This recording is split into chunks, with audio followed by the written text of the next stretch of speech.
El Vélez, el Vélez, el Vélez.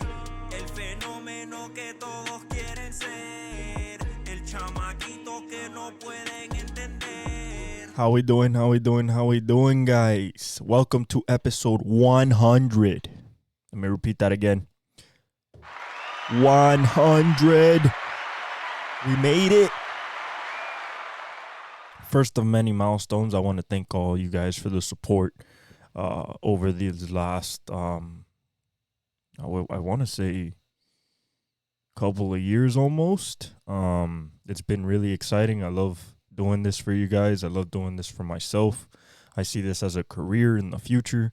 See this as a career now, to be honest. As soon as this thing starts popping off, for real, this is what I want to do, and I want to create it more, make it more interactive for you guys and stuff like that. So big plans are in the works, but 100th episode, really excited. We got playing action. We're going to break down both playing games. Actually, all 4 playing games that have happened. A giant I told you so is coming, but that's besides the point. We have F1 back.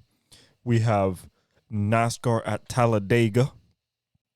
Longest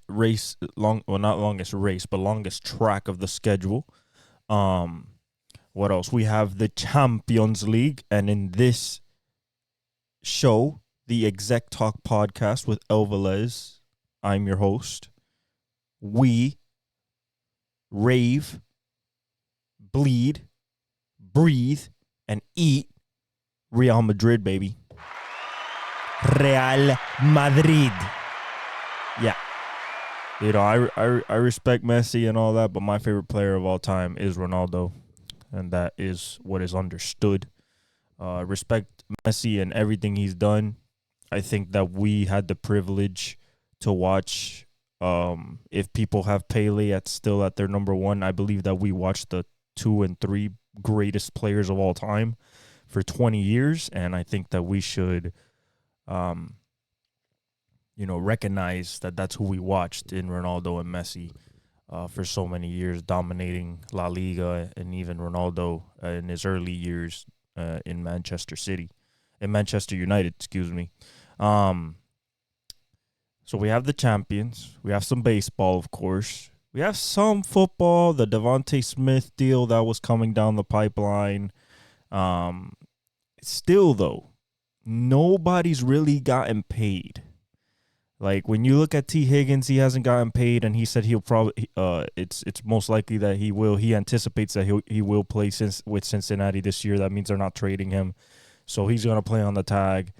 And at this point, it's a weird situation with Justin Jefferson because, okay, he has, I think 2 more years on his deal, but on his rookie deal, and they can tag him if they want. But I don't think it's a wise idea to tag him just because, dude, this is the best wide receiver in the league, consensus, Tyreek and Devontae and, A.J. Brown and people like that have something to say about it. But, when you look at numbers-wise over the last 3 years, it's been Justin Jefferson. So, Jamar Chase is in there too. But, I don't know why you're waiting to pay him. I would reset the market at the number that you want to sign him at, and then let the chips fall where they may with the rest of the league. Because if you wait and somebody gives a dude, out of nowhere, you see, I don't know, who could get up to Justin Jefferson money who's not signed? I mean, besides T. Higgins, which he can get up there, but he doesn't.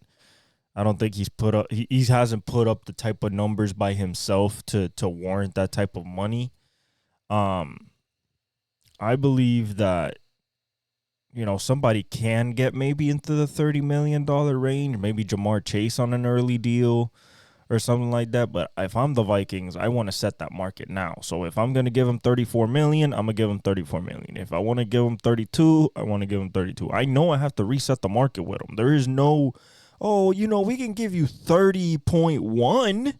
because they give Tyreek 30 a year. No, I think he's going to reset the market, actually reset it. The number will be somewhere in my ballpark, somewhere around 32 to maybe 36 a year when the deal finally gets done. After that is when like Chase start looking at his numbers and stuff like that, and and Garrett Wilson starts looking forward to when he wants to get paid, Chris Olave, and so forth and so on. But the fact that he hasn't, we're already in voluntary OTAs, he's not showing up, and you know, Brandon Ayuk is not showing up. That's another guy who could get maybe close. Like, Brandon Ayuk is part of such a stacked offense, and Debo and Christian McCaffrey are like the mainstays of that offense. Like when you think about that offense, it's mostly McCaffrey, Debo, then you get Ayuk and Kittle, but Ayuk is a number one receiver to me. I mean, he's been ever since in college in Arizona State. So I think that if anybody were to just go out there and just be like, "Yo, Brandon, here's a bag," he's not a free agent, obviously, so he demanded a trade. They ain't gonna trade him. He's too good to trade him. So, overall, I don't think a deal's coming for him either. He seems very, displeased at the fact that he hasn't gotten his money. He's shown it on social media and talked about it on, I believe, podcast. So, the weird stage of the market right now when it comes to wide receivers. Nothing has really gone on, and with a week left towards the draft being next Thursday, it's kind of the Vikings, I know, are going for a quarterback first round. So what do you do with the second round? Do you look for another receiver? If you were gonna, let's pretend that they even like thought about the thought of maybe moving on from Justin because they can't pay him, then that would make no sense. Because why did you move on from Kirk? You know what I'm saying? You moved on from Kirk because you were predetermining that you were going to pay top dollar for Justin Jefferson. So, it'll be interesting to see what they do. The rest of the team is pretty set. I mean, it's Justin Jefferson, Jordan Addison, TJ Hawkinson. It's pretty set. All they need is that quarterback in the middle, some protection, some defense. Definitely some defense probably in the second round. They probably want to get some defense, a defensive end, because Danielle Hunter left with 16 and a half sacks, and you sent him to Houston. So, that one's kind of tough. But, other than that, let's get into Formula One. First of all, they're going to Shanghai. First time in 6 years that they go to China. Zhou Guan Yu's home track. They start free practice tomorrow at 11:30. I think that overall this might be a Verstappen domination again. But I am hopeful that since this car specifically has not touched this track, this car has has not touched this track. This type of car, the hybrid car, was 6 years ago in the turbo hybrid era, but definitely not in the DRS dependent, era that we're in now. I believe that there could be some competition. But the thing is, in Formula One, what do we always talk about? Well, we talk about that,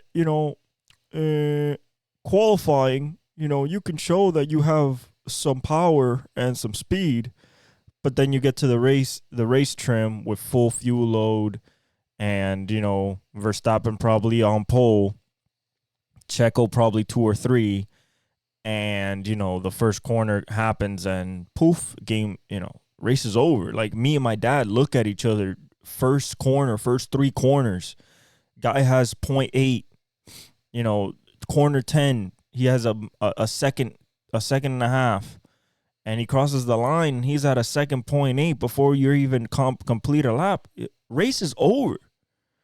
That's it. If a guy's pulling 1.8 seconds on the field when they're all going from a standstill, from zero at the beginning of the lap in side-by-side formation, come on, man. What can you do with that? If he could do that in the first lap, cold tires, the conditions on the track, they might be a little slippery, a little green. It's not rubbered in. You know, it is rubbered in because of the practice and the qualifying rounds, but it's a cold track. You know, hasn't been hit hard in you know, over like 16, 17 hours. You feel me? Like, I would think that even the activation period of the tires would give somebody, even his own teammate, a chance, a whiff, a sniff at the lead. And it just doesn't happen. So, although I'm hopeful because it's a track that they haven't been at in 6 years, I'm not hopeful for the result, unfortunately. I mean, if Sainz pulls it off, if Leclerc wins, even if Checo wins, his own teammate, I'd be happy. But we might see that same number one Red Bull circling. You know, he doesn't even sound excited anymore when he wins. You know you got to win a lot when you just win and you're like, good job, guys. Good job. Very good race. You know, the car was superb today. It was amazing. Thank you very much. That's it, bro. No excitement. No like, woo, nothing, bro. This guy's stoic, robotic. Team's robotic. Yeah, very good, Max. Very good. A great race, mate. Absolutely wonderful. Thank you very much, guys. Thank you. That's it. That's the celebration. You know, he pops some champagne in the stage and whatever, and sometimes jumps on his team, but there's not. Carlos Sainz, when he won, he was on the radio like, oh, like there was the passion of a win, you know, because it had been so long. Verstappen no got that no more. Even when Lewis wins, and Lewis hasn't won in a while, but when Lewis wins, like, he's subdued, but you can tell that he has gratitude. Like, he understands how hard it was. He puts most of the effort. He puts most of his praise on the team. Like, guys, you gave me a great car. Absolutely on rails today.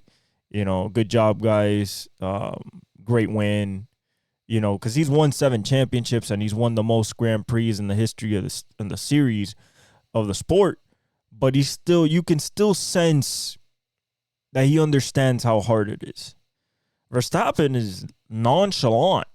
Verstappen's like arrogant at a certain point. And the kid's only 24. I don't want to bang on him too hard, but bro, you're taking the competitive part out of this sport. Something that's been done since 1950, and pushing the envelope and pushing the envelope and pushing the envelope. Even when Schumacher was winning 7 titles, and when Lewis and Prost and Senna, you know, there was still competition. You know, you look back at those championship fights, you know, they came down last 2-3 races. Bro, we haven't had a championship fight for that goes to the last 2-3 races in 3 years. That's awful for as a fan of the sport. You know, that, you know, you want to see some passing. You want to see some. That's why NASCAR, people like, you know, people say, oh, NASCAR is for rednecks. I'm like, well, it's probably one of the most competitive racing scenes that you'll ever see. Anybody can win from 1 to 37. Anybody can win. Used to be 43. Now it's 37. Anybody can win. Anything can happen. I've seen people start last and win. Now, granted, those people and the races that we're talking about, just so I can give you guys context, they're going to Talladega this week. What does that mean? Oh, they talk about Talladega like it's like a godly track. It's like it's not a godly track, but it's the longest track on the calendar. It has 33% banking, so it's steep. Okay, they are plastered on this 33% banking oval, and it's 2.66 miles long. You know what that means? These guys hit 190 plus in stock cars. They used to hit 211, almost 220. Then they weren't safe enough, so they dialed it back, added more downforce dependency and aero. So the drag factor on the car is a little bit more, so you don't get to that 200 miles an hour. Now, will we see a 200 mile an hour lap? Maybe. In the draft, you're getting pushed by cars. That automatically adds 3, 4, 5 miles an hour to the car. So if let's say they're at 193, 195, and one lap they just, they all sync up and they're really good, you can maybe get a 200. I don't think they're at that level anymore. I think NASCAR wanted to definitely dial back that type of speed. So I think they'll hit 196, 197 max. And that's kind of pushing it because last year I think they hit a max of like 195, 194. So, 196, 2 miles an hour more, I think is a solid increase. I'm excited for this race just because, you don't know what's going to happen. It's just like Daytona. It's a super speedway. The unpredictability factor is insane. There's drafting everywhere, passing all the time. People get runs. The wrecks are huge. The big one's going to happen, whether it's with 10 laps left, whether it's with 200 laps left, even though I don't think they're running with 200 laps at Talladega. Maybe they're running like 185, something like that. But maybe 150, 2.66 miles. Usually Talladega races are like such and such 400, such and such 500, which means 500 miles, 400 miles. So, maybe somewhere around 150 laps, I anticipate. But it is an exciting, action-packed. The pit stops are action-packed. If it goes into green flag pit stops are essential for track position, and you can't mess up in the pits. Kyle Busch is the defending champion. He was on the Pat McAfee show. He's looking to repeat. He's been running well, but not great. And when I say well, it means like he finishes good, but, not what Kyle Busch is used to and what we're used to seeing from Kyle Busch, seeing that he's the only man to win 18 races in a season. That was a while back, but, one of the winners of the sport in the history of the sport and a definite future Hall of Famer, two-time champion. You expect a little bit more success out of him, but, I think that's coming. I think that, he showed last year that he still had it, so I'm fully expecting him to either win this one or be close to the front for sure. I think that it's still going to be dominated by Toyota, Gibbs, and Chevy with Hendrick. I just can't. I don't feel confident about the Fords this year so far. It's been 5. It's about to be race number 5 or 6. I don't understand why the Fords just haven't gotten in rhythm. Joey Logano, last year's champion, Blaney. I don't get it.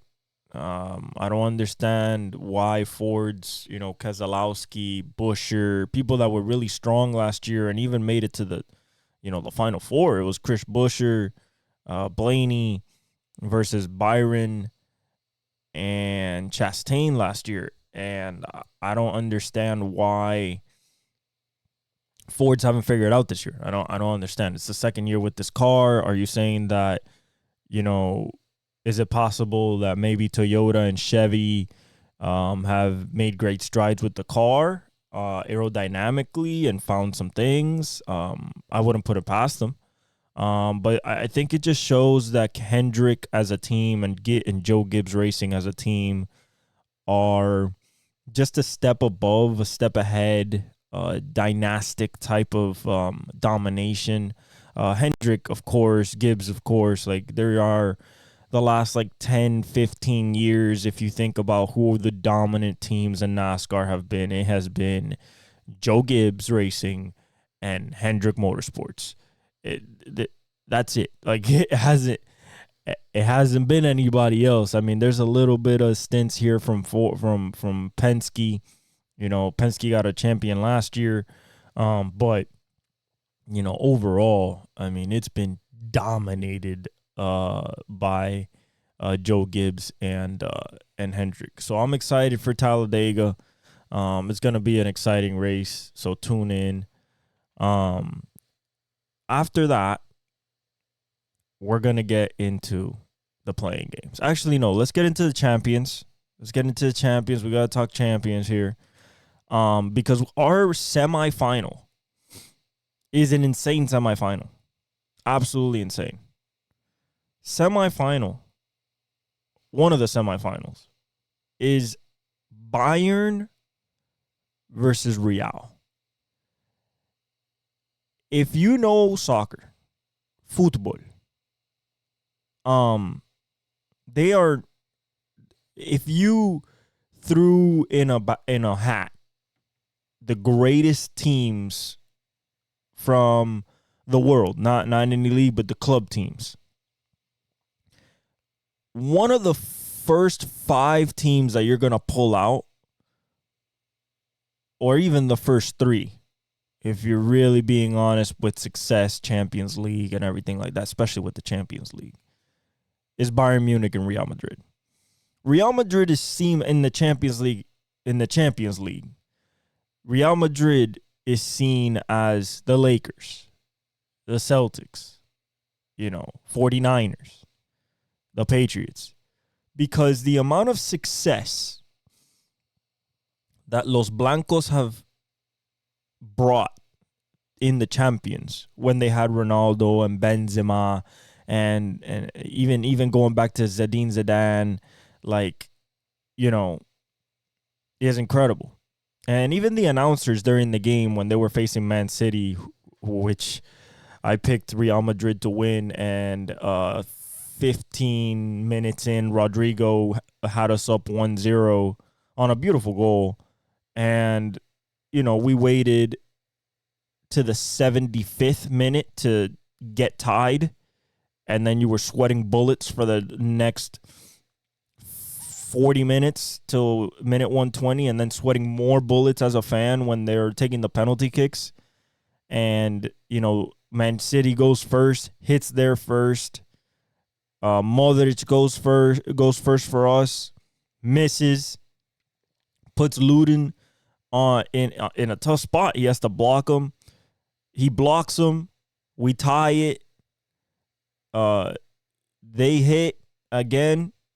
No, he blocked 2 in a row, and then we come up. So we came back from 1-0 in the penalty. Actually, no, 1-0, 2-0, because how'd it go? It went 1-0 Man City. Modric missed.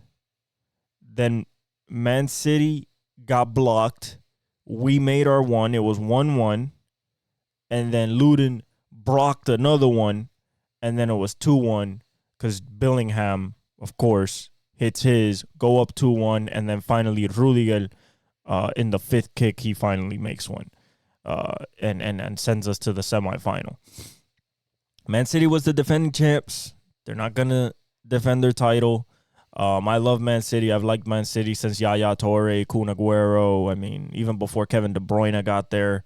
So I like that. I like that team. It's my favorite team in the English Premier League, but it's not my favorite team overall. My favorite team overall has been and always will be Real Madrid. Shout out to Real Madrid, just showing that, even without Mbappe yet, Rodrigo, Bellingham, you still got Modric, Cruz, Carvajal, Nacho, you still got those real dogs there, just because Benzema left and Ronaldo, Gareth Bale, doesn't mean that Real Madrid is still not, is not still Real Madrid. And they lead the La Liga this year over Barca. So, number 1 everywhere. And then we got Dortmund versus PSG. We got Marco Reus and the Dortmund squad versus PSG, Mbappe, that whole team. I mean, the whole team. I mean, both teams are stacked, but when you look at PSG, I mean, Kylian Mbappe, Vitinha, Ousmane, Dembele, you know. You look at Dortmund, you know, Marco Reus, Julian Brandt, you know, Mats Hummels, but you got Marquinhos and PSG, Fabian Ruiz. Like, it's tough. That's tough, man. Tough. Ultimately, I think it's gonna be PSG. I think they're just too strong. I love Dortmund. You know, not as much as Bayern Munich, but I love Dortmund. You know, Keylor Navas is a good goalie. You know, you have Hakimi. You know, so you got Hakimi, Mbappe, Marquinhos, Lucas Hernandez. You know, it's so stacked. Like, it's not fair. Vitinha, you know, you have Ethan Mbappe. Is that his brother? That'd be crazy if that's his brother. That's nasty. In the same team, professionally, Marco Asensio. You know, so the team is stacked. I mean, when you go, you know, you go to Dortmund. You know, Dortmund's good, but like, I mean, my favorite player in Dortmund, you know, Marco Reus, of course. But other than that, yeah, you got Adeyemi, Sancho. It's tough. Marco Reus, Oscar, Hummels. Yeah, it's tough. That's tough against PSG. It's a tough draw. But I think PSG pulls it out. Dortmund can, but I think PSG just got too much. I think Mbappe is basically uncoverable. So I think I think the harder one to pick is Bayern versus Real Madrid. I mean, you look at that Bayern squad, it is absolutely stacked to the gills. You know, Neuer, goalie, one of the greatest of all time. De Ligt, Dier, you know, Kimmich. You have Gnabry, Harry Kane, Sane, Coman, like Thomas Muller, like tough. But Real has what it takes. Real has what it takes. Los Blancos are stacked too. Courtois, Lunin, Carvajal, Alaba, Nacho, Rudiger, Mendy, you know, Bellingham, Toni Kroos, Luka Modric, Camavinga, Valverde, Lucas Vázquez, Suchemeni. You know, we got Vinicius Jr., Rodrigo. You know, we got what it takes. I think we got what it takes. So I think it's gonna be Real Madrid PSG, and that is gonna be very interesting in the final. If I'm being very honest, very interesting in the final. But we'll do that when we get there. So that's chat. Yeah, we cover soccer here, football. Yeah, we cover here. It just has to be a little bit later in the rounds. You know, a little bit later in the rounds, since we cover a lot of stuff here. You know, I don't really live in England, so or in Spain. But I can't cover it in the same depth as my other sports. But we still watch it here, and we are definitely still fans. Now let's get to the play-in. All right, guys. I told you. First of all, let's get one thing out of the way. I'm gonna give a clap for myself because I told you the Lakers were gonna win against the Pelicans, and I told you also that I did not want them to win. I did not want them to win against the Pelicans. I didn't want them to even make the playoffs, if I'm being honest. Like, I wanted them to lose there and then lose in the second playing game. But, my mind is going to tell you what's actually going to happen, what I think is going to happen. And, Lakers won. What happened? I'll tell you what happened. Pelicans were playing great. Absolutely amazing. And then one thing happened to another. A 18-point lead became 3. As soon as they tied it, I still remember the score when they tied it because I knew it was over. As soon as they tied it, I knew it was over because the free throw advantage was already in effect. The whistle was definitely leaning Lakers. Also, and we're going to talk about this with the Warriors as well. When the only guy on your team is going off, he scores 40 and so they give up the lead, right?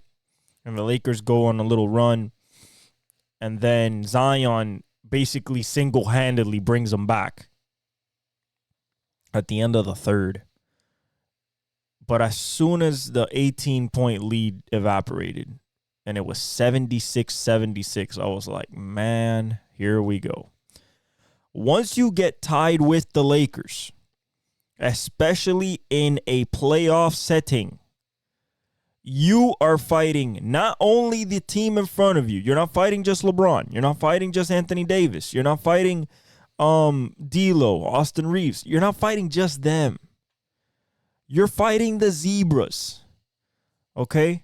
And what I tell you, that's Zion in the paint, banging, was not getting calls even though he went to the line. I think he took 10 free throws, I think.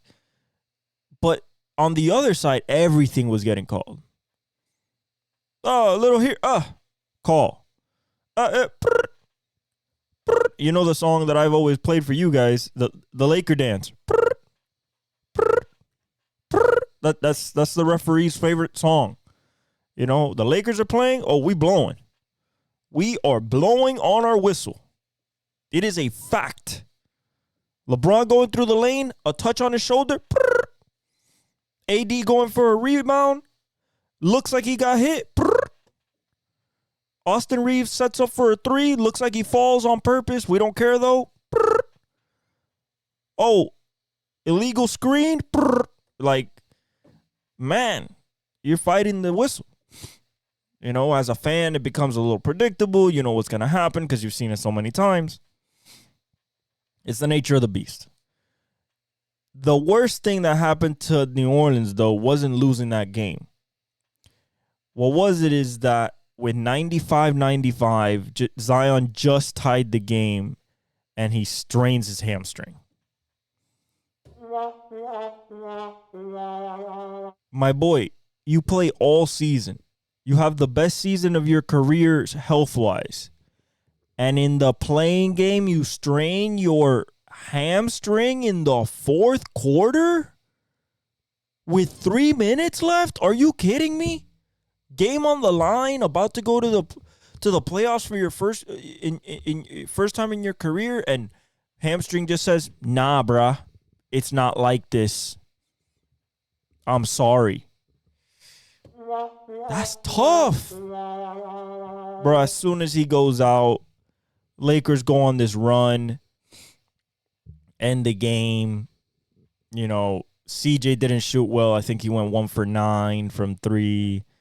BI didn't shoot well. Trey Murphy hit some threes, but he didn't shoot well. Neither did Herb Jones. It was a bad shooting day. And unfortunately, the Lakers were not on that type of timing. They were hitting their shots.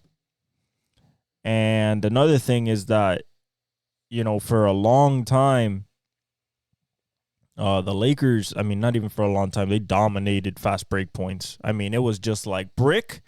All right, we're running, and it's a layup. Brick by the Pelicans. All right, we're running, pushing up the ball, and it's a foul. There was no break. There was no break from the transition. New Orleans could never set their defense up. It was just very typical of the Lakers. Unfortunately, nothing that we haven't seen before. Now, the funny thing to me is that their wonderful, their wonderful reward for beating the Pelicans is the defending series champions that swept them out of the playoffs last year, the Denver Nuggets. So, excuse me. I think that maybe they can get a game. Maybe. That's a maybe. And they say, oh, they're a better team than last year, more continuity. They're shooting the three better. And they already started talking. They won the playing game, and they already started talking. Like AD started talking and saying that him and LeBron had conversations last year, and they're ready. Bullshit. You ain't ready for shit. You know why you ain't ready for shit? Because you cannot stop Jokic and Jamal Murray in the last 5 minutes of the game. We've seen that for the last 10 times you face these guys. You can't stop it. It might be a close game. It's not going to be a close game at the end. It's going to be 5 minutes of Jamal Murray, Jokic two-man game to death, and you're going to die. That's what it is. Oh, but the sweep was close. It was by 2 points and 3 points and 4 points and 2 points. A sweep is a sweep. Sweep. Okay? That means you're saying a sweep is close. So you're saying that you can muscle out 4 wins against that team? They swept you. Even if it was by 2, 3 points, 4 points. You were playing your best. Maybe not AD, not every game, but AD had his moments and still couldn't get it. You still couldn't get one. You had 2 at home, couldn't get one. Couldn't get one. I think it's going to be worse for you guys this year. Jamal's fully healthy, and he's going to be on demon time. I think he's going to be back at his 30 and 10 type of binge when he was last year at the play. He's a playoff riser. You ain't doing nothing to Jokic, man. Anthony Davis knows that he cannot play Jokic to a stalemate. He knows that. You know why? Because Anthony Davis can't dish out 12 assists while giving you 45 points. Can't do it. I'm sorry for you. You cannot do that. Okay? Seeing you play too much, I know your game. You not doing that. Okay? Oh, but LeBron can, he's healthier, the foot and everything. He's 39 years old. 39. One way or another, you guys are going to be down like 10, down by 15, even in game 1. And guess what LeBron's going to do? He's going to start expending energy that he cannot get back. Okay? He did it last year for a half and then gave you 0 in the second half because he was gassed. That's when you guys were down 3-0 and it was at your house. I don't think you have a chance. Okay? There is zilch of a chance of you even sniffing. I think you get swept again, but I'm going to give you 5 games just as a courtesy. Just because just to believe that you learned something from last year. And it'll probably be game 3 because you're going to be down 2-0 coming from Denver. You're going to play your asses off in game 3, win game 3, lose game 4, and lose game 5 back in Denver. Cooked. Finito. You bought yourself an extra 5 games. You want a cookie? No, right? Okay, then. Because your so-called leader, Mr. LeBron James, only measures success by championships. And that's what he's in it for. He's 39 chasing rings because he needs 2 more to get to Jordan and needs 1 more to get to Kobe and Magic. Him and Curry are tied with Shaq with 4 rings. LeBron doesn't even have as many rings as Tim Duncan. He has 5. So, he's still ring chasing. He said, I think he has 2 more years left, and I think he calls it a career. Number 2 all time. I mean, you can't be more happy with that. As a basketball fan, as a LeBron fan, as a history buff, which I am, and love to see greatness. We saw greatness for, if he retires in 2 years, we saw greatness for 23 years. Just like Kobe. Kobe gave us 20 years. R.I.P. to the Black Mamba. Wade gave us 17. So like the greats have given us good careers, and we should appreciate that. So shout out to the Lakers buying themselves 5 more days. 5 more games. For the Pelicans, it's tough. Zion's already ruled out. It's gonna come down to,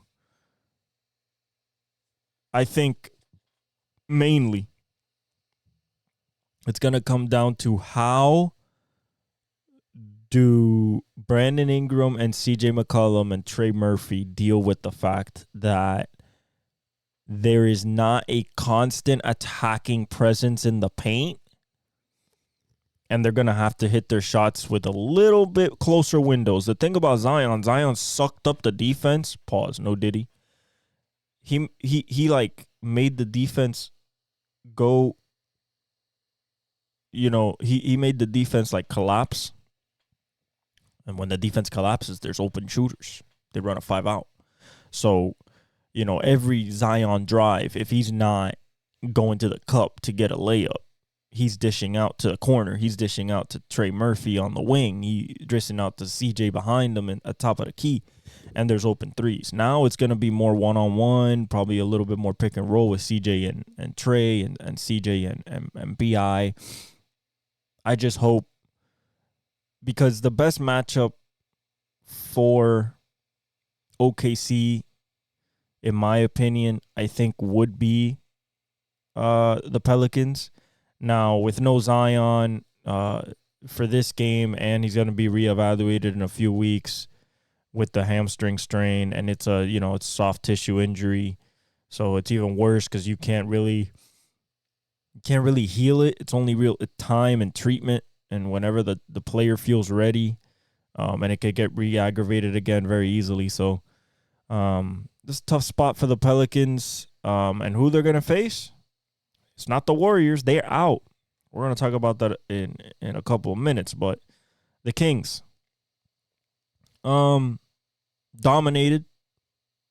Wasn't really in question. And the reason it wasn't really in question is because Steph Curry got 22.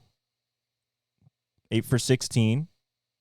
Didn't have much room to work. I mean, Keon Ellis, Davion Mitchell, Keegan Murray, whoever was on him, they were chasing him like Tom chases Jerry, bro. If you guys remember Tom and Jerry. All right. And if you guys are laughing at home, I'm laughing right with you. Okay, I'm laughing right with you. Now, this sound is also appropriate because for Clay to have his first game ever in his career of playing 12 points or more and not making a single shot. He went 0 for 10.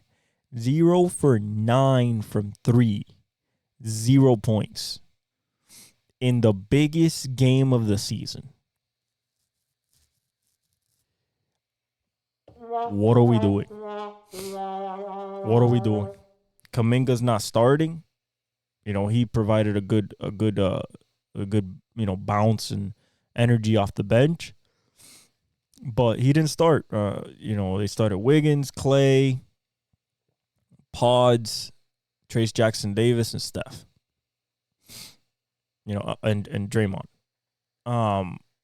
But overall, is it over? I think the dynasty's over, but I don't think they break up the team just because I believe that Joe Lacob, the owner, I believe that Joe Lacob, Steve Kerr, And even Steph, Clay, and Draymond all understand what they have done and built there.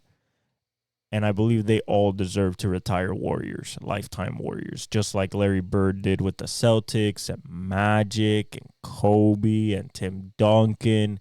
Like, if you look at all dynasties, they were made up of players, especially even the stars, that never left. They're what you call lifetime lifers. Steph will forever be that. He's not even thinking about wearing a different jersey. Neither is Draymond, especially because they're both under contract. But for Clay, I think Clay rather take a pay cut and stay with his two best friends and just retire a Warrior, build what they have there with Kuminga and Pods and Moody, and Trace Jackson Davis. Maybe move Wiggins, try to get something else. I know Chris Paul's probably not coming back because they're not going to give him they're not going to pick up the option. So, it's tough. It's tough not seeing Steph in the playoffs, but it's 15 years in. He gave us great moments for over a decade, and overall, a job well done, a dynasty well founded, executed, celebrated, and will be forever in the heralds of history as one of the most dominant teams in the history of the NBA. For Sacramento, they get revenge from last year. They knock them out of the playoffs. Now they have to go face the New Orleans Pelicans with no Zion. That's advantage Kings. De'Aaron Fox is playing well. Sabonis played well. But the guy that really played well, and we've been saying this since he got drafted. Go back. We've been saying this since he got drafted out of Iowa. Keegan Murray, Mr. Sharpshooter himself. Got to give him a round of applause, man. Had the game of his career in the biggest moment. 32 points, couldn't miss from three. This man, every time they needed a bucket, every time it was close, boom, dropped the three. And for them not to have Herter, for them not to have Monk coming off the bench, both hurt, and to still light up the Warriors like this, like 118-94, lit you up, son. Lit you up. Like a Christmas tree. They had that thing on automatic. Harrison Barnes hitting threes and Davion Mitchell. And it was raining from everywhere. Like De'Aaron Fox. And, it's tough as a Golden State fan. But now Sacramento has a true shot to try to go against OKC in the first round. Which, are they favorable in guard play? I guess that De'Aaron might be able to raise his level to SGA's. J-Dub is kind of like the X factor because De'Aaron is kind of by himself in the guard position. He doesn't have Malik. He doesn't have Herter. It's kind of just him and Davion Mitchell and Keon Ellis, would play really well. But I believe that they'll give OKC a good series. I mean, the Pelicans can win. Don't get me wrong; they can win this playing game against the Sacramento Kings. They're both hurt, but one of them is missing their number one dude. And when you're missing your number one dude, especially a guy like Zion, which plays very different, is a 1-of-1, and the game plan is it's kind of like stop him. If not, we're going to get torched. Without him on the floor, you lose a power multiplier there that definitely takes away not only from your depth, but also the amount of offensive firepower that you have out there as a resource to be able to maybe get through some tough stretches. You're not hitting shots, attack the rim. Well, that was what Zion did. And, and they ran point Zion. So who's going to be point guard now? Probably CJ. I don't know if it'll work for him, but you have David Alvarado if you want to put him in El Bori. But I think I see Sacramento winning this game. I just see De'Aaron Fox and Sabonis. Sabonis versus Valanciunas is tough because Valanciunas is taller, but Sabonis just bangs in the inside. But I think with Mike Brown, the experience from last year getting knocked out in the first round by the Warriors, I think that's enough of a chip on their shoulder to definitely feel like they can beat New Orleans in New Orleans, and the Lakers just did. New Orleans has lost 4 straight road games, if not this one was the 5th home games. So they're on a losing streak at home, which is not good. You're supposed to be defending the house, and Sacramento's playing well. So very interesting game. I think I'm going to go with Sacramento. I think Keegan Murray, if he has another. So the thing about the playoffs is, and some people don't realize it because they're like, oh, it's just the playoffs. Like, this is where, let's say you have a guy. I mean, OKC is the perfect example, but I'm going to stay away from them for now because we're going to talk about them a little later. But if you look at a guy like Keegan Murray, if you look at a guy, again, OKC, you look at a guy like J-Dub, Jalen Williams. In the Timberwolves, you have Ant, but you look at a guy like, maybe Nickeil Alexander-Walker, Naz Reid. Those type of players, if they do well in the playoffs, like if they excel in the playoffs, their status during the season, for the next few years in their career is elevated. And a Keegan Murray scoring 32 in a playing game, and if he gets into this groove of like in the playoffs, he becomes like a 25, 30-point scorer and a 45% shooter from 3.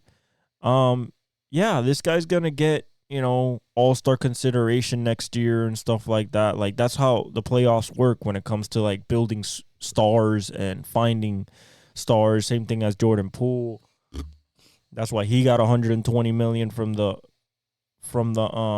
Wizards this offseason, just because of his postseason play, because of what he did. So in the championship run in 2022.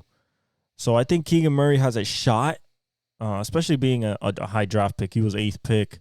I think he has a shot at like definitely making his star bigger than it already is. He was, first team all rookie last year, but I just believe that, he's coming into his own. The game slowed down for him. They're allowing him to take more shots, especially without Malik Monk and no Kevin Huerter there. So he's taking more of the onus on the offensive end, trying to take away pressure from Sabonis and especially Fox. And he's hitting right now. So if he starts showing up like that, then we're going to be definitely talking about something of a series against OKC, in my opinion, even though OKC has the size, not the physicality. Sacramento has the physicality, but not the size. It's a weird dichotomy. I think SGA is the best player. But I think Sacramento, with Mike Brown, such a brain at the head of the table as a coach, I think that they have a couple problems that they can pose to OKC. But I think OKC can get away with everything, especially if J-Dub. Because the thing is, so let's say Keegan Murray does wake up and he's like 25, 30 a game in the playoffs. That's his regular self. First round, first game, he drops 28. Okay, but on the other side, you have SGA. SGA is going to give you 30-plus no matter what, especially in the play. I don't expect SGA to not score 30 every single game in the playoffs. I don't care if they run a boxing one for this guy. They ain't doing it. Okay, same thing with Luka. Like, these are guys that if they get under 30, it's an anomaly. Okay, an absolute anomaly. So, if SGA is giving you 30 plus, I'm expecting a plus. He averaged 31 in the season. I'm expecting 33, 34 in the playoffs efficiently. But J-Dub is giving you 25? 28 and then Chet gives you 20, now you're dealing with a really tough decision as a defense. Because it's not only them three. Then Isaiah Joe can hit some threes. Kenrich Williams can hit some threes. You got Cason Wallace that can hit some threes. You got so many people that can just light you up. So that's going to be tough. But I think Sacramento gets it done against the Pelicans. Now let's talk about the Heat. Okay. I told you the 76ers were going to win. And I bet that you guys were like, you're a Heat fan. How could you do that? And Jimmy and playoff Jimmy and everything. Because I watch basketball. This is not a show about fandom. Okay? We just talked about the Warriors. I've been a fan of the Warriors forever. But I literally put out front. I didn't make no excuses. I was like, Klay played like shit. Everybody else played like shit. So did Curry. He couldn't get a shot off. Like, he had 16 shot attempts. Like, that's not Curry. You feel me? Like, this is not a fandom show. I could be a fan of a team and still tell you that they play like garbage. And I can tell you what's wrong with them. What's wrong with the Miami Heat? What did I say from the beginning of the season? Shooting. Fourth quarter scoring. What happened yesterday? Shooting. Fourth quarter scoring. That's when you get to the playoffs, your flaws and weaknesses get accentuated. They get presented in a more bold fashion because they're attacking it. It is a constant desperation to win, and to win, they'll do anything. Well, if you can't shoot, they're going to force you to shoot. They're not going to let you in the paint. You know, and the defense was playing well. The zone was causing problems. We were up at halftime by a lot. Stephen A thought we were going to win easily. I told my dad, I was like, hey, if we win this game, we get the Knicks. And he was like, oh, okay. But and I was like, but it doesn't matter if we win this game by 2. Because if we want... So, what did we do last year? Guys, we went to the finals last year. You know what's the problem with that? The expectation is to get to the finals again. That's the expectation. It's not, first round exit against Boston, we had a good season. Nah. No. It's, we got to make it to the finals again. We have a finals team. We can win the championship. That's the mentality. So I told my dad, we have to blow out the Sixers for us as fans and for them as players to understand what is required to beat Boston. Because that's what it's going to come down to. Can you beat Boston? In the East, that's what it is. Can you beat Boston? They're favored in every series by a mile. They have them literally written in the finals since the beginning of the season. And it's only gotten stronger since then. Okay? So I told my dad, hey, we have to blow them out. What happened? We start blowing them out. But what is time and time again, what rears its ugly head are bad shooting, missing threes, missing jumpers, missing putbacks, not rebounding. It's all part of how we collapse. And we collapsed again. Why did we collapse? I don't know, because we're facing the guy who was unanimous MVP until he got hurt. Why did I say the Sixers were going to win? I told you Joel Embiid is back. If Joel Embiid is back, guess who gets more open? Tyrese Maxey, Tobias Harris. He's never played with Buddy Hield. He can make threes. Kelly Oubre. And guess who killed us yesterday? A 37-year-old Frenchman who hasn't been relevant since he played for Portland. Nicholas Batum. That's who torched us yesterday. That's who beat us. Nicholas Batum. Every time they needed a three, every time they needed something big, boom, Batum was there. Putbacks, threes, everything. It was gut punching to see. Gut punching.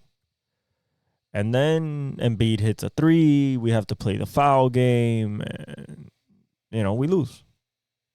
But I said we were going to lose. Now, can we beat who I thought was going to win against Hawks and Bulls, which it was the Bulls, and they won 131 to 116? Yeah, I think we could beat the Bulls, but I think we can still beat the Bulls, but Jimmy unfortunately got kicked in the back of the knee by Kelly Oubre going for a block and during a fast break, and Jimmy decelerates and got kicked in the back of the knee while Kelly Oubre went for the block. And he, unfortunately, he sprained his MCL. And Jimmy's so damn tough that he played the rest of the game. Didn't come out. He was laboring, he was limping, but he was still playing. Still playing defense, still playing offense. But he couldn't take us there. Tyler Hero couldn't take us there. Terry Rozier is not there. He has a neck injury, and he's out for tomorrow's playing game as well. So we have no Jimmy, no Terry Rozier. You know what that means? Our lifeline. And remember, our reward for winning tomorrow's game is the Celtics with no Jimmy. They already ruled him out. So think about this. Our hopes just went from, oh, you don't want to see Miami, to, damn, are they about to get swept by the Celtics? That's how much Jimmy Butler means. Sprained MCL, nothing to play with, obviously. I think he's going to try to play through it with a brace. I mean, Jimmy, he's already ruled out for tomorrow, though. That's obvious. He played through it, probably swolled up on him. He was in definite pain, so I understand him being out. Tyler Hero. Please, Tyler, do you want to be a star in Miami? Do you really want to raise the level of the credibility that you have in this city, in this town, in this basketball center? Score 35 tomorrow. Beat the shit out of the Chicago Bulls. Show us that you have it in you to be a playoff riser, to when we need it the most, you're there. Same thing, I'm looking at you, Jaime Jaquez Jr. I know you're a rookie, but I know you got it in you. I saw you at UCLA for 4 years, kid. You're 23 years old. You're a grown-ass man. You better put in work. You better be Jimmy when Jimmy's not there. That's what you were all season. We need you to be for real now. You need to take 20 shots. You need to be living in the paint. You need to be dishing out, playing defense. Bam Adebayo. Getting 2 fouls in the first 5 minutes of a game is not ideal. You don't understand that you are our best defender. You don't understand? Gets 2 fouls on Joel Embiid first 5 minutes of the game. I'm like, well, there goes our defense for the next, 6 minutes. We held our own, we scored, but our hot streaks don't mean that much to me, man. When we have a hot streak shooting and we go up by 10 or 12, 18, yes, we were up by 18, guys. Up by 18 and we lost. We lost. You know why we lost? Because we can't shoot the ball consistently. Because we can't find offense in the last 5 minutes of the game because our offense is so stagnant and so boo-boo, kachoo, garbage. For us to be a playoff team, it was on our defense. That's what it was. We were playing great defense, getting into passing lanes and getting steals and everything. We forced so many turnovers, and what happened? We just couldn't score in the crunch. What did the 76ers do? Score with Batum. Score with Embiid. Score with Kelly Oubre. They could score. Plain and simple. They could score. We couldn't. And that's why. Bulls, do they have a shot against us? Yeah, now that we don't have Jimmy, they do have a shot against us. Kobe White went for 42 against the Hawks. So again, a guy like Kobe White, drafted out of North Carolina 4 years ago. Really good college player. People thought that he was going to be the next big thing. Got picked in the lottery. I think top 6. Didn't show much first 3 years because he was behind some people and Lonzo and a bunch of shit. This year, shows out, puts some big performances, wins some games for Chicago, becomes their point guard. And this man in the playing game does exactly what you need to do. When your back is against the wall and your season's on the line, I'm going to drop 42 on your head. We're at home, I'm going to drop 42. So we can seal the deal. Now, this is another guy like Keegan Murray, where if he plays to this level, he will be looked at differently by media and the league, and people are going to talk about him more and stuff like that. That's what happens in the playoffs. Every game is televised nationally. Every single player in the playoffs, if you go off, you will be talked about, whether it's on First Take, Undisputed if it's still alive, First Things First, you're going to get talked about on all the podcasts, including this one. That's how you build your stardom. That's how you build your Hall of Fame. If you want a Hall of Fame career, you build it in the playoffs. Consistency in the regular season keeps you in the conversation. In the playoffs is where you become a Hall of Famer. That's always been my take on it. Even though there's regular season Hall of Famers, but, there's always the asterisks of he wasn't a playoff performer. So he's not like a instant lock for people. Unless you're AI made it to 1 finals. KG has 1 championship, so you can't really say anything about KG. But there's people that like Melo. He made it to the second round. So, if you count that as not really success, then I get you. But, and he's a legendary player. But there's still the asterisks. No championships. No playoff moments. That's tough. That's tough. But when you have playoff moments, when you drop a 42 in the playing game to stay alive, and then against Miami in Miami, we're the 8th seed. This is a home game. Okay? This is a home game. You imagine what would happen? You imagine the talk about what this team is if we lose to the Chicago Bulls at home to get knocked out of the play-in and not make the playoffs, when we beat the Chicago Bulls at their house last year? Actually, no, it was the same scenario. This is the same scenario as last year. Same teams. Same thing. 9 versus 8 in Miami. We won last year, but we had Jimmy. And Jimmy won it at the end, if we remember correctly. So, it's going to be tough.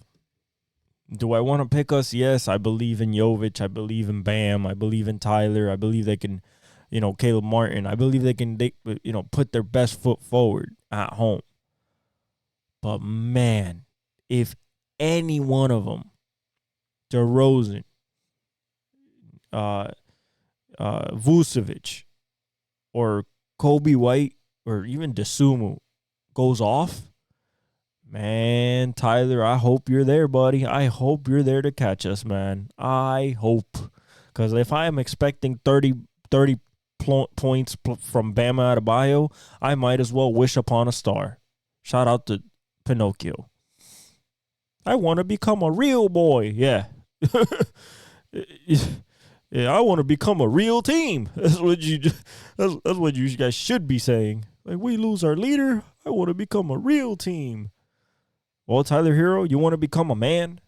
You want to become a guy that people look at as hey, man, in the playoffs, he really shows up. Tyler Hero, we need 30 a game. 30. from you. I'm talking straight shooter here.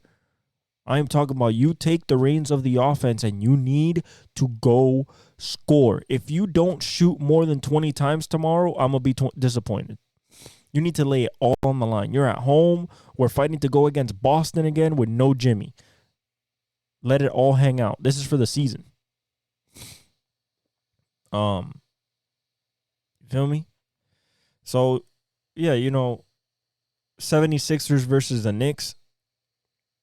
Hey, man, if you look at that series really closely, Embiid is the best player on the floor, but he's not fully healthy. You saw that yesterday. The knee was bothering him, especially at the end of the game. He was holding on to it, fixing the brace. So if the Knicks, this is going to come down to who gets game one, I think. Because it's going to be in New York at Madison Square Garden. If they win game one, you better believe they're winning game two. If Philly can't go in there and go steal one in game one, the amount of momentum that the Knicks are going to have. And the thing is, Jalen Brunson's a killer. He's just going to go after it. But if DiVincenzo gets confidence from three, if you have Josh Hart hitting you for rebounds and steals and just nitty gritty, you have Mitchell Robinson murdering you on the offensive boards, it's going to be a tough series for the 76ers. Now, that's what goes without saying.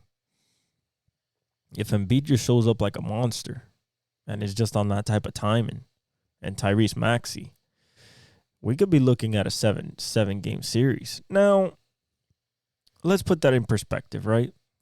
That is in a bubble world where Embiid can never get hurt again. Okay, we don't live in that world. We live in the real world, where we've seen this man get hurt every single playoff series. Every single one. This man has broken his face. This man has hurt his knee. He's hurt his foot, his toe, his ear. He's hurt everything.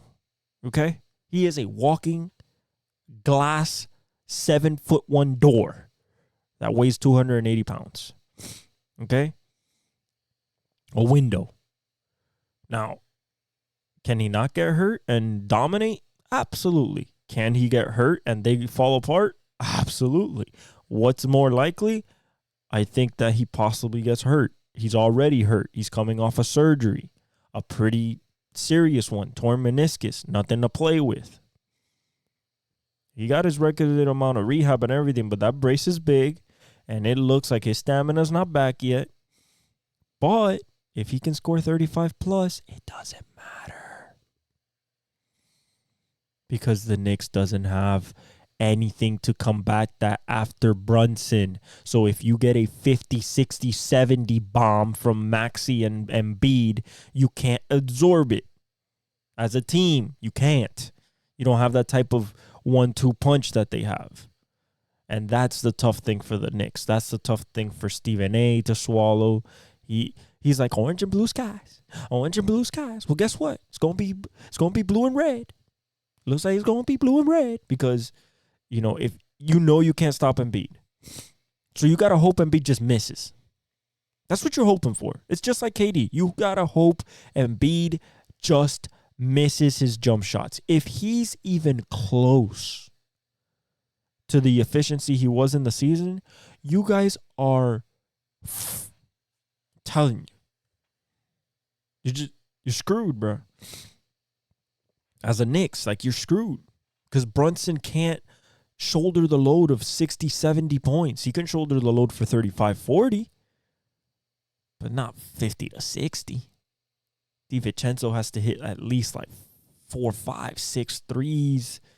You got to have Josh Hart playing on all cylinders. McBride. Mitchell Robinson. You got to be so good. And Thibodeau is going to run a 7-man rotation. He's going to run you guys into the ground.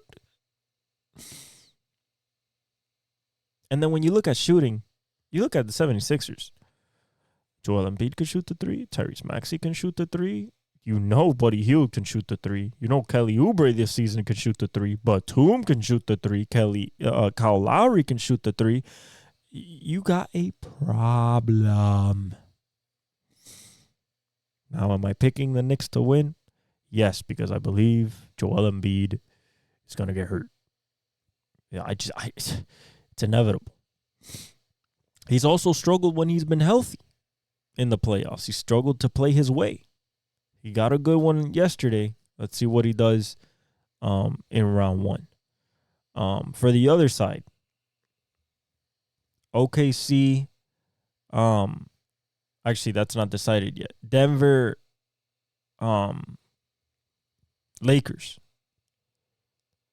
Listen, the Lakers do not have what it takes, and I'll tell you why. It's not just the Jokic and Jamal Murray pick and roll. It's not just that. It's the fact that if they cannot stop MPJ from scoring 20 plus and shooting 40 plus % from three, you are getting swept. Okay? It's going to be another one for you guys against the same team. Why? Because maybe you can offset 35 and 12. Not 12. I don't think you're surviving a 35 and 12 from Jokic. He didn't last year. Let's say you hold Jokic to 28 and 8. You kind of hold Jokic a little bit. And AD gives you 33 and 12. Okay? Let's see around that. LeBron gives you 28 and 8. Okay? To try to offset Murray's 30 and 7. What is the break? What's the tiebreaker? The tiebreaker is that I trust Michael Porter Jr. way more than I trust Austin Reeves or D'Lo. That's the tiebreaker. If I need 20 points on good shooting and efficiency, let me get the 6'10 sniper, please. Not the 6'2", 6'3 guards. Don't need those. Let me get the 6'10 sniper that all I have to do is get him an inch of separation and he's shooting that bitch. And, 4 times out of 10, that shit's going in. And that's really good in the NBA. That's Hall of Fame worthy, 40%. So, he's a little bit off the catch. He's rebounding more. He's passing the ball more. So, he's more overall as a player. And he's absolutely 100% healthy. 100%. So if you can't stop MPJ, don't even worry about even matching up with Jokic or Murray. Because they're going to give you what they're going to give you. If they break the game plan and give you 35 each, you're already screwed. But if it's a close game like it was last year because of the you're not beating MPJ. You're not. 6'10", high-ass release point, quick release. You're not. You got to hope he misses. And in the playoffs, at least this season, he didn't. So I don't think in the playoffs he will either. I think he's locked in. And then, if you look at the bench, which bench do you trust more? And people say, but Denver has a very young bench. I'm like, it doesn't matter if Jokic is playing on the floor. The only minutes that the Nuggets have to really worry about is when Jokic is off the floor. Because running through just Jamal is kind of tough. Because they can zero in on him more. He's not coming off the perfect DHO, dribble handoff. He's not coming off the perfect screen. He's more cooking on his own. He can do it, but it's not as effective. That's the only time the Lakers could take advantage. Guess what? When Jokic is out, Anthony Davis is out. When Jamal Murray's out, LeBron is out. So even in the minutes that it's the bench units, I don't care. Denver has done it before. I think Colin Brown's going to play great. I think maybe Julian Strawther makes an appearance. Reggie Jackson is a proven commodity. Not worried about the Denver bench. I'm worried about that Lakers bench, though. Oh, yeah. I'm worried about that Lakers bench. What, you think Taurean Prince is going to show up every night? You think Rui Hachimura is going to show up every night? You got some hope, man. Some hope. You think when Jared Vanderbilt comes back that he's going to be automatically good in the offensive end? Nope. Brick. Cam Reddish? Nope. Brick. You guys are screwed. You guys know you're screwed. All your fans know you're screwed. Even Gil is like, if D'Lo plays like he's been playing the last 20 games, we can win the series. What? Gil, stop smoking the crack of the cocaine, okay? Stop. There is no, if D'Lo scores, I just said that you cannot offset MPJ. So D'Lo could give you 15 to 20, and PJ's going to give you 15 to 20. Most likely 20 or more. You know what that means? You still lose. And somebody on that Laker team is going cold. Oh, we know it. It might be LeBron. It might be AD. It might be Austin Reeves. It might be D'Lo. Somebody's going cold. Somebody's going to start shooting ice cubes at the rim. Okay? And no, that doesn't mean they're wet. That means they're bricks. Wet is water. Ice cubes is solid. Okay? You could throw bricks at the rim, but you could throw ice cubes. You know why you throw ice cubes? Because you're cold. Freezing cold. You're throwing ice cubes into the ocean and missing. So that's what I think about those two playoff series. The other two potential playoff series, speaking on them, if you look at Bulls Celtics, if the Heat lose, and even if we win, with no Jimmy, there's zero shot. With no Jimmy, we are getting absolutely ran through. Pause. No Diddy. Absolutely ran through. We got zero shot without Jimmy. You know what zero shot is? Zilch, nada, finito. Okay?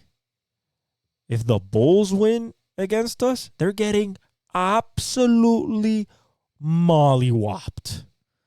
It's not even a series. It'll be the lowest watched series of the first round, both conferences, will be that matchup. And I think the most watched series, will be, I think it's going to be Clippers Mavericks on the West side. I think it's going to be the most watched series. Because, that it's that big and it's that close. But, Boston, they got away with one. As soon as Jimmy went down, I was like, oh, man. Boston's just the sigh of relief. I could hear it from here all the way from Boston. Oh, my God, we can finally beat them. That's what they said. They were like, oh, Jason Tatum's like, oh, I don't have to see 22 on the floor. Jaylen Brown's like, I don't have to see 22 on the floor. Missoula's like, I don't have to see that cornrow dude. Yeah, it's unfortunate, but it happens.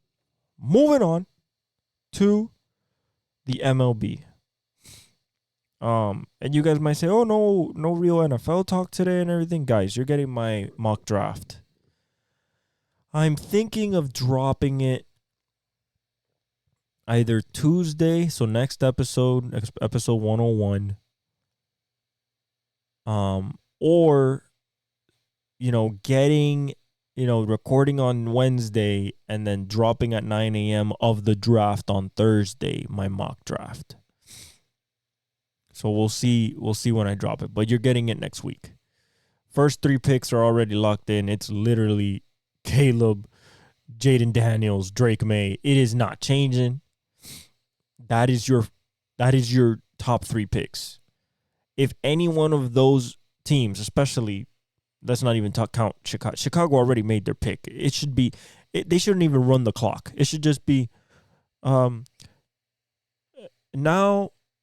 the 2024 NFL draft is now open. On the clock is the Chicago Bulls. It should be an immediate with the first pick in the 2024 NFL draft. The Chicago Bears select Caleb Williams, quarterback, USC. A second shouldn't even go off the ticker because everybody knows that's who's going number 1. 2 should go Jaden Daniels. If it's any other pick than Jaden Daniels, Cliff Kingsbury, Dan Quinn, they're all stupid. Absolutely retarded. Do not, it's an easy pick. Easy. 6'4", Kyler Murray. What more do you want, Cliff? The only concern that you had about Kyler Murray was his height. Because he was 5'11". 5'10". This guy's 6'4". 6'4". That's it. Rocket arm. Good mechanics. Runs a 4.3. You don't need nothing else. Nothing. You already have the offense. You added a lot of pieces on the defense with Dan Quinn. You don't need nothing else. And then for the Patriots, guys, listen. If you don't go into this draft knowing that you're going to be the bottom feeders of the AFC this year, I really feel bad for you because you're really setting yourself up for a sad season. A lot of crying, a lot of disappointment. Come to the grips that the dynasty is over. Bill Belichick is gone. The Gerard Mayo era has started.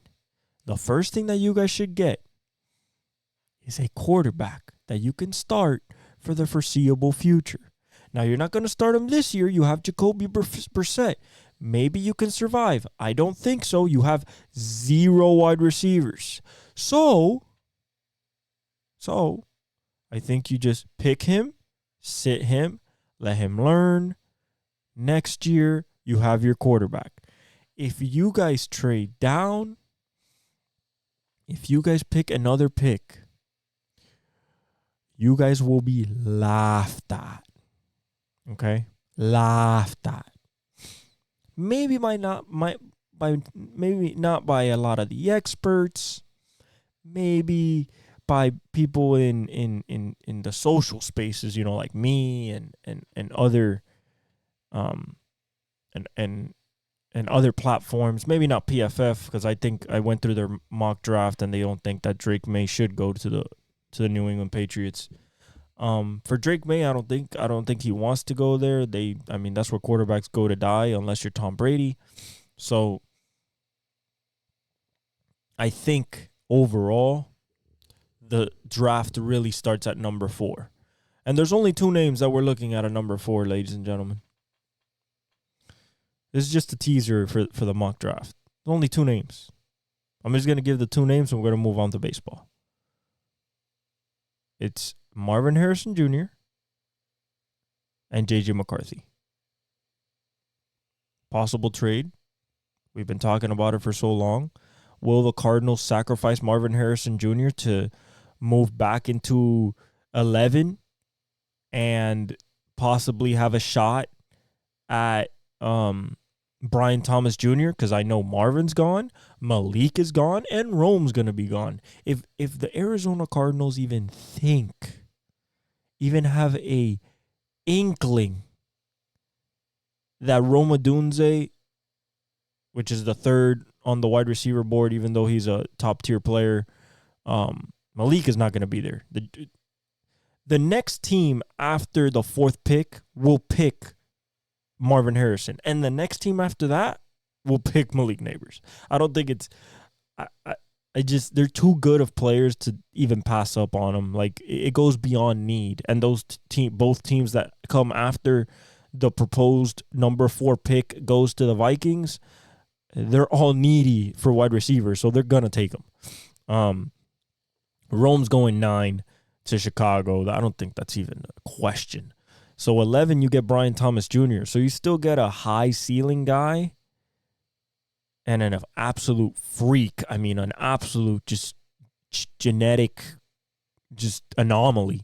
But you don't get one of the top 3 guys. And if you believe that Brian Thomas Jr. could be like the pseudo Justin Jefferson of his class and be the best at the end of the day, or the A.J. Brown, by all means, do it with confidence. Because at the same time, if you do trade that pick, what are you telling Kyler Murray? Hey, Kyler, listen. So we had an idea. I know you said you wanted Marvin Harrison Jr. You know, he's a generational talent and the bloodline and everything. But, you know, we had a better idea. How about we trade down? We get some picks. And at 11, we'll get you Brian Thomas Jr. And if Kyler's like, okay, I can work with that dude, cool. If not, take Marvin Harrison Jr. Don't trade the pick. But yeah, you know, you guys will get the rest. And it'll get juicy because I am coming out firing. In the MLB. The standings are wacky. In the AL East, not really. Yankees, Baltimore, Tampa Bay, Toronto, Boston. Every single team in there I've seen play, they all play good. Tampa Bay is a little shaky. Boston's a little shaky hitting. Their pitching is incredible. Toronto is a little shaky. Jose Barrios is a monster. Baltimore's second, and Jackson Holliday has gotten 2 hits, 1 hit. You know, Adley Rutschman hasn't woken up. It's literally been on Gunnar Henderson and Mountie and Colton Cowser. That's what it's been on. You know, Corbin Burns has thrown the ball well, so has Grayson. You know, but, you know, it's not like everybody's on their all cylinders. For New York, Giancarlo's hitting bombs. Aaron Judge is still not even woken up yet. He just hit his first home run yesterday, and they're first. It's half a game, but first nonetheless. We go to the Central. Cleveland is really surprising me this year. Now, J-Ram, we all know J-Ram, and Andres Jimenez defensively, and you have Gavin Williams and Tanner Bybee and Shane Bieber, even though he's hurt, and Tristan McKenzie. But we weren't expecting this type of production from the bats. And it's really nice to see. But I really wanted the Kansas City Royals or the Detroit Tigers to win this division. I mean, they're only down by 1 and 3 games, respectively. But Cleveland's really showing something this year. KC, I think with Cole Reagans, Brady Singer, that's a good 1-2 there, pitching-wise. And Bobby Witt is basically showing that he wants to be the AL MVP right now. You know, Mike Trout might have something to say about that, but, you know, that's how he's playing. Salvi's beating the shit out of the ball. Every time I see this man swing, it's either a home run or a hard hit ball. MJ has to pick it up. Michael Garcia is playing okay. Vinny has hit some bombs, which is good to see Vinny Pasquantino hitting again. But they run on Bobby Witt. They are lightning in a bottle, Bobby Witt's team. Detroit, we still need Spencer Torkelson to wake up, Riley Green to wake up. I want them to bring up Max Clark. I don't know if they're going to do it. I hope they do, though, just like the Nationals need to bring up Dylan Cruz. But, you know, I guess in due time. I mean, Baez has played relatively well considering last year was atrocious. They're third right now, 3 games back. Minnesota sixth, right? 6 games back already, Minnesota. The Chicago White Sox are 9.5 games back. Minnesota has Carlos Correa, former World Series MVP. You have Byron Buxton, former number 1 pick. Royce Lewis, which is not playing right now. Jeffers, Edward Julian, Pablo Lopez, Louis Varland. I mean, Bailey Ober. You got some arm. You got something in there. And you're 6 games back already. The White Sox don't even. I feel so bad for the White Sox because you look at Michael Kopech and Garrett Crochet. I mean, their pitching, their young pitching stuff is good. I mean, that's where Dylan Cease came from. So, but they're 9.5 games back. It's over for them, like absolutely over. Then you go to the West. Texas is number 1, kind of expected. Seattle bounced back 1.5 games. The Angels are 9-10. Now the Angels are rolling just on Reed Detmers and Mike Trout. That's what they're rolling on. Now, I need Logan O'Hoppe, O'Shaughnessy, Neto. Taylor Ward is playing really well. But if those guys could get going, especially Logan O'Hoppe, if Logan can get going, I think that they could be a definite player. The Oakland A's have 8 wins already in the season. That we weren't expecting. Paulie Blackburn's playing great. Shaylang Leliers, J.J. Bleday, Estory Ruiz hit a bomb. Zach Geloff is playing really well. Zach Allen is playing well. I believe that's his name. Number 10. Lawrence Butler I like as a young player. I hope it's his true rookie season, so I want to see something from him. I've seen him hit a bomb. He looks very nice at the plate. And then Houston last, 5 games back already. Surprising. I mean, can it get fixed around? Absolutely. These are perennial pennant contenders. But, the pitching staff being so depleted at the beginning of the year. No Lance McCullers, no Urquidy, no Verlander. Like, you're so depleted. That all you go out there is Fromber, Christian, and J.P. France, and you throw Hunter Brown in there. It's tough.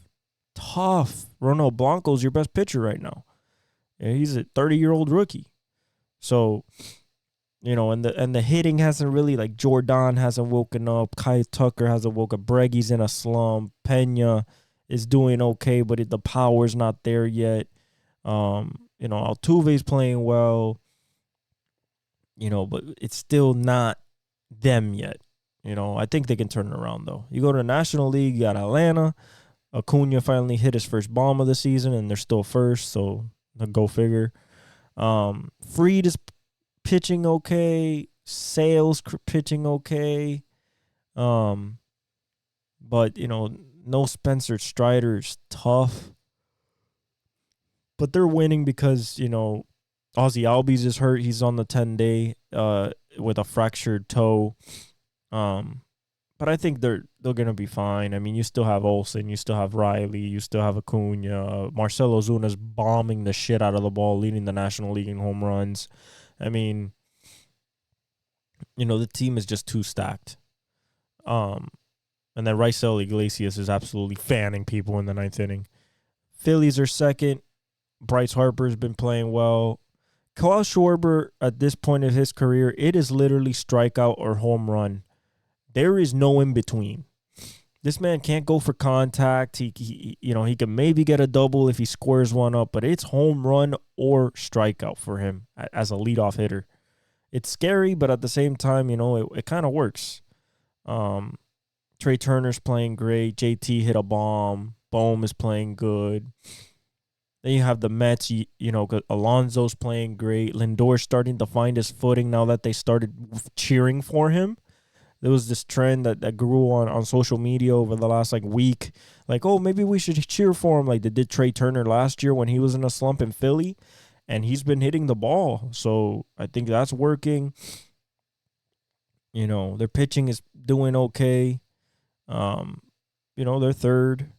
2.5 games back. Washington, I love C.J. Abrams. I want to see more Mackenzie Gore. Nate Adams. I want Dylan Cruz to be called up. I don't think it'll happen anytime soon, but it'd be nice to get him in the rotation. Joey Meneses is starting to figure it out again. Lane Thomas. So they're doing okay. They're fourth. Miami's 4-15, guys. We are 9 games back. It is over. It is over. Okay? Se acabó. Bye-bye. Okay? That was the season. Thank you for playing. That was the season. We don't have starting pitching except Edward Cabrera and Myers. All the young kids. Edward, Myers, Garrett, and Luzardo. All young kids. Other than that, we don't got shit, bro. We can go with a lead into the 6th, 7th inning. We take our starter out, and we're losing by 2-3 runs in the 9th. We're giving up 8 runs in our bullpen. It sucks. Jazz is not hitting the ball like he's supposed to. Jesus Sanchez. Arias is starting to figure it out again. But, like, there is no power. There's no flash. There's nothing. Nothing. Feel bad for our pitchers, the ones that are good. Luzardo, Garrett, Myers, Cabrera. I feel bad for them, man, because, like, they can't get wins. 8, 9 strikeouts, good games, 0 runs, 1 run, commanding. Put the bullpen in. Shit on ourselves. Diarrhea. Chronic. It's awful, bro. It's awful. It's awful to see as a fan, and, the season's over. So, thank you for playing. The Central, Milwaukee. Jackson Churrill's playing great. Yelich. Contreras. Willie. Adames. I mean, everybody's contributing. Bryce Terang. Everybody's contributing. And then you go on the pitching side, and fastball Freddie, and Miley. He pitched well. He got hit off the knee, and he had to get. He played in the game, but then it kind of hurt him a little bit. Checked on him again. Stayed in the game. Pitched a good game. They won. But yeah, man, Milwaukee's playing great. Then you got Chicago. Morel's playing good. And Bailey's playing well. Swanson's hitting the ball. Nico Horner, and they're moving the ball too. Pitching's doing well. Justin Steele. And,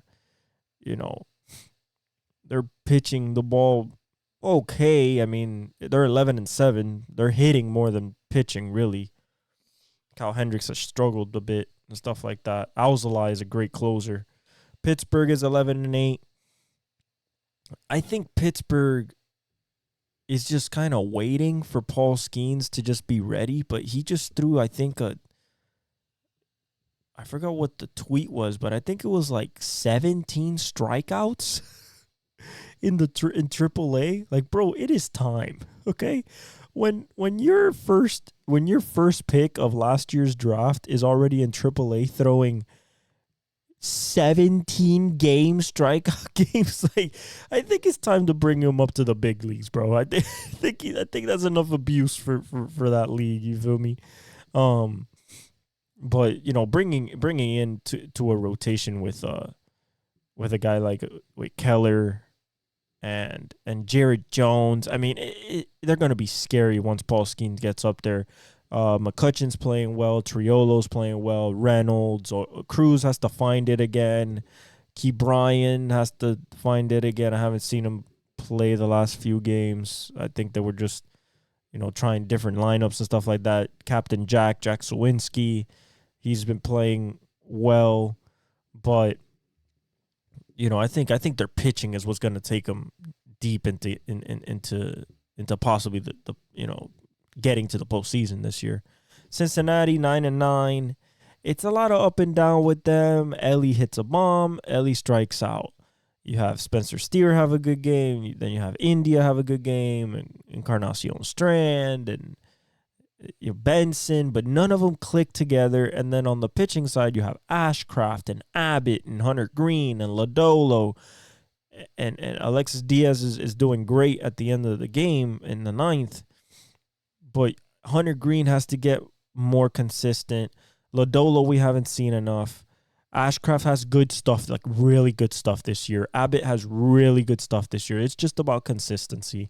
I think they'll figure it out. 9-9, 2.5 games back early in the season. Like nothing to be worried about. St. Louis is kind of just St. Louis. Norlin Arenado, Goldie, Mats. Now they have Lynn, but I don't think there's much to write home about in that team. There's nothing to really look at and be excited about, in my opinion. So I just don't see it with them, even though they're only 3 games back. And then finally, the West, the Dodgers are up. Bobby Miller's hurt, so we'll see how that affects the rotation. They put up 2 rookies in the last 2 games. And in the first pitch of both of those games, they both got taken deep. But we don't have to worry about the Dodgers. As long as you got Betts, Ohtani, and Freeman as your top 3 in your order, there is no worrying to be worried about. Okay, then you have San Diego. Fernando's playing great, and Xander's playing well. Cronenworth is playing well. Manny's playing DH. I don't know. He hasn't figured it out at the plate yet. This season, you have Campusano. He's playing okay. Ha-Seong Kim is playing good. On the pitching side, you always have Musgroves.